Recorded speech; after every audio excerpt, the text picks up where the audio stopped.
Magandang gabi, pambungad sa ating newscast. Bigla ang long weekend ng schedule para sa mga taga-Pasay at Maynila dahil kinansela na ang pasok sa dalawang lungsod sa Lunes. Ito'y dahil sa inaasahang dagsa ng mga taong dadalo sa buong araw na rally ng Iglesia ni Cristo. Narito ang ating balitang A to Z.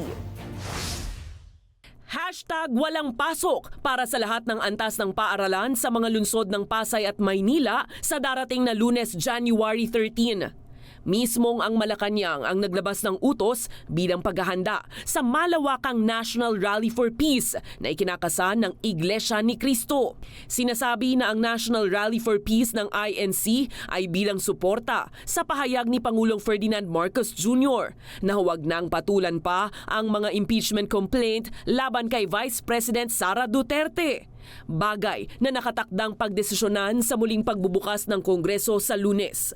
Suspended rin ang pasok maging sa Senado at sa mga ahensya ng gobyerno doon, liban na lang sa basic health at first responder agencies.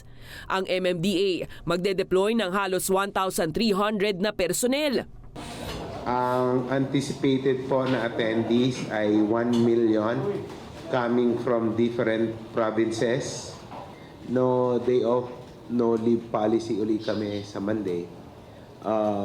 Equipments, nandiyan naman, pang tow, pang emergency, public safety, clearing and cleaning group. Aabot sa 15,000 na mga sasakyan ang inaasahang daragsa rin sa lugar. Pero paalala ng MMDA, single lane parking lang ang papayagan sa mga piling daanan. Ayon pa sa ahensya, nilinaw ng organizers ng rally sa Quirino Grandstand na ito ay para sa kapayapaan at hindi pamumulitika.